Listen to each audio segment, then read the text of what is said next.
All right, guys, let's get some MLB plays and props for Sunday, May 5th slate of games. Trey, take a look at that leaderboard. Have you start us off? Yeah, guys, I went 0-1 on the MLB game picks. I gave out the under 4.5 total runs in the first 5 innings. In the White Sox versus Cardinals game, there were 8 total runs scored in the first 5 innings. We were good until the bottom of the fifth, whenever there were 5 total runs scored. So that was just a knife through the heart. Yeah, I honestly feel like I'm about to pass out, Trey. The Nationals, my Nats, took them on the money line plus 154. Trey Lipscomb's playing first. He's played that one time back in Tennessee. He played it 9 times his first year and 4 years there. This team had 10 errors all season long. He had 3 in the first inning, and he gave up 4 runs by himself. It wasn't Jake Irvin's fault. Trey, let me ask you a question here. Do I look like Brad Pitt?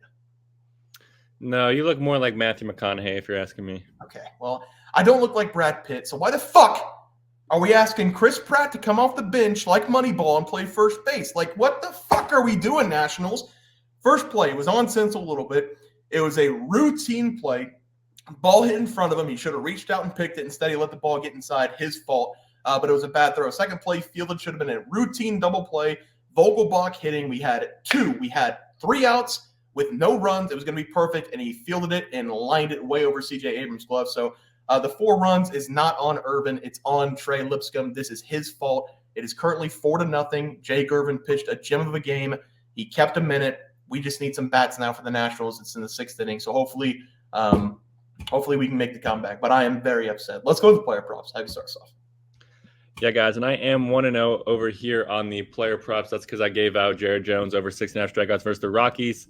Last time I checked, it was in the 7th inning, and Jones, he had, I think, 9 strikeouts, and he only allowed 1 hit last time I checked. He was pitching a no-hitter there for a while. So shout out Jones. And Corey, do what? I was going to say, yeah, he was wheeling and dealing. I think he had a no-hitter through 6. Yeah, he was very impressive. Whenever Skeens comes up, him and Skeens are going to be very fun to watch. And my batting prop, Corey Seager, over 1.5 total bases versus the Royals. Before we recorded, the game did not start. I'm excited to see how he's doing so far once we get off. Yeah, I'm going to stay at 0-0 for right now, maybe 0-0 the entire time. The A's have been in a delay for going on 2.5 hours. So I've got Brent Rooker over 1.5 bases and then Paul Blackburn in the same game, under 2.5 earned runs against the Marlins. Hopefully those guys play, and hopefully I can go 2-0 on the day. Trey, let's go to the plays for tomorrow. Have you start us off? Yeah, guys, I'm going to be taking us over to that game. The Miami Marlins going up against Oakland Athletics 1, and I'm very excited to watch this game. Something I never thought I would say about the Marlins against A's game, but we're getting an interesting pitching matchup here. The Marlins, they're throwing out Sixto Sanchez in this game, and Sanchez, he's 0-1 with an 8.36 ERA, paired to a 1.71 whip. Sanchez, he has just really struggled at allowing base runners and punching out batters as well. He's ranked in the bottom 7% of starting pitchers in strikeout rate. In the A's, they're throwing out Joe Boyle in this game, and Boyle, he's 2-4 with a 6.08 ERA, paired to 1.65 whip. And Boyle, he's really struggled at allowing base runners as well. He's ranked in the bottom 5% in the MLB in walk rate. So both these pitchers have definitely had their struggles this season, but I'm just going to take the home team here. Give me the Athletics on the money line at minus 122. Oakland, they're just barely below 500, so I believe they're going to be motivated in this game to try to get back to 500 and try to have a great last season in Oakland. And neither of these teams are really great batting teams, especially since the Marlins just traded away Luis Arias. But I do have faith in the home team here to get a win in Oakland. So I'm going to trust the better pitcher here, and I'm going to trust the more hungry team, the one that's still trying to play. Give me the A's on the money line versus the Marlins. Yep, like the play there for you, Trey. For my play today, I'm going to be looking at the Braves going up against the Dodgers. I'm going to take the Braves in this game on the money line against the Dodgers. I'm not entirely sure the outcome of the game tonight. We're recording before the first pitch, but they've got Bryce Elder on the mound going up against Glasnow. I'm assuming the Dodgers will probably win that game. They're also coming off a walk-off against the Braves in the first game. This is going to be the game on Sunday. Game number 3 of the series, the Braves, they're not going to get swept. I'm taking them to take this game away from the Dodgers. We've got Max Fried on the mound going up against James Paxton, and you are delusional if you think you can bet against Max Fried after the last couple of games that he's had. James Paxton, he's been really good to start the season, but he's given up a total of 10 runs over the last 4 games, and he's only gone over 5 innings in one of those games. He's coming in this game with a 3.51 ERA. That's not a bad ERA. It's also not very good. You could say the same about Max, who's coming in with a 4.02 ERA, but these guys have been pitching extremely different this season. Max, He started the year with a 40.50 ERA, and after the fourth game, he had a 7.71 ERA. Now, after the last two games, he's worked that all the way down to a 4.02. Over the last two games against the Mariners and the Marlins, he's gone 15 innings, giving up a total of 3 hits, striking out 13 batters, not allowing a run. He's been dialed in pitching over the last two games. Really, he's been dialed in ever since the first two starts of the season. Both these teams have got fantastic bats. With the way Max Fried's been pitching, I've got to trust his arm in this game. So I'm going to take the Braves here on the money line as the play. Trey, let's go to the props. How do you start us off?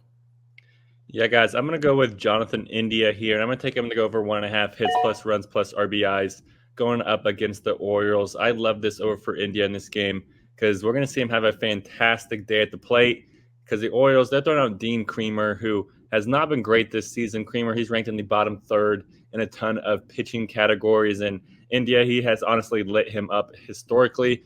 These two, they've only faced off 3 times in their careers, but India, he's 2 for 3 against Kremer, and one of those hits was a massive dinger. So I expect India to just get on base and score a run here in this game because he's planted right at the top of the Reds' batting lineup with some great hitters behind him. So he's going to get a ton of opportunities just to get on base and score a run throughout this game, especially with this being a home game. We're going to see India just come this game more comfortable and confident. Give me Jonathan India here to go over 1.5 hits plus runs plus RBIs against the Orioles.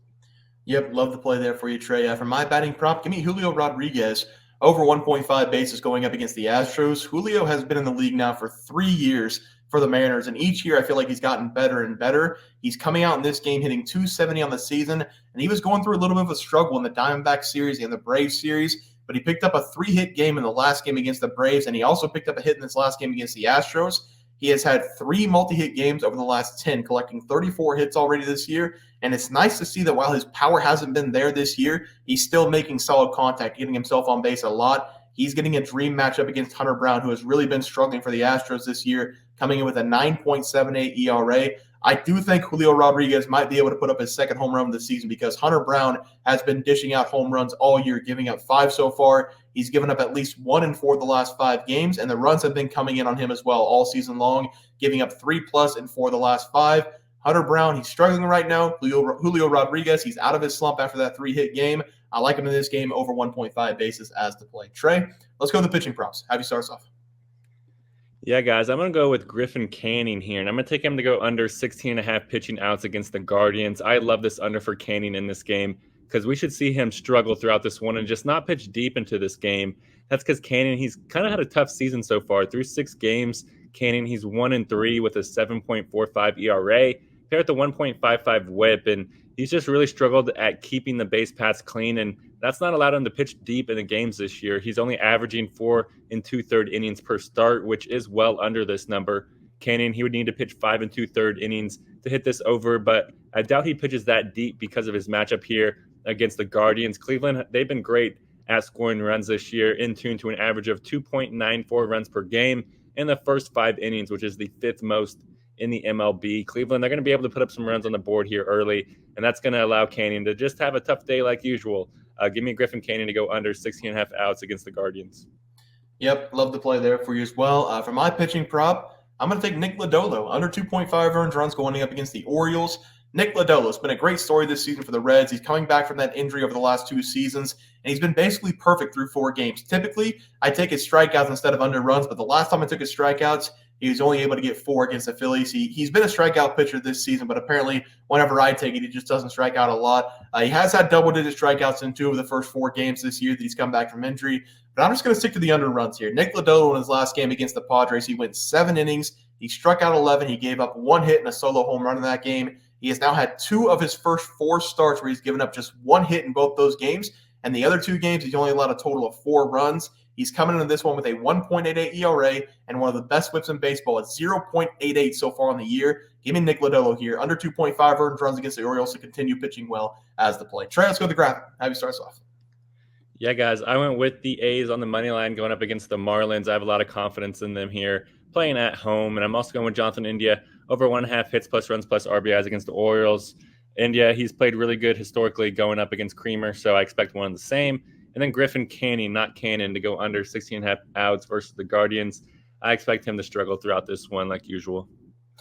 Yeah, I'm going to go with the Braves here on the money line. Max Fried's been on fire the last 2 games. Got to back him in this one. They give me Julio Rodriguez over 1.5 bases going up against Hunter Brown for the first, hopefully, couple at bats. He should be able to get to him in that game. And then Nick Lodolo, he's been amazing. Hasn't gone over this number all season long. Under 2.5 earned runs against the Baltimore Orioles as the play there. Guys, that's going to do it for the MLB Picks and Props for Sunday, May 5th slate of games. If you guys enjoyed the content, please sure to drop a like on this video and subscribe channel below. See you guys next video, and thanks for watching. We also have 12,000 subs coming right around the bend. We're at 10,200. We're going to give away 2 tickets to anybody to any game they want. NBA, NFL, college basketball, it doesn't matter. We can wait until the new season for NFL. Any game you want to go, whenever we get to 12K, we're going to have that giveaway coming up as well. Leaderboard. We had multiple questions this morning about how to become a member for the YouTube channel. Let's do that really quick tutorial. You're going to go to youtube.com. You're going to go to Bears Profit Plays.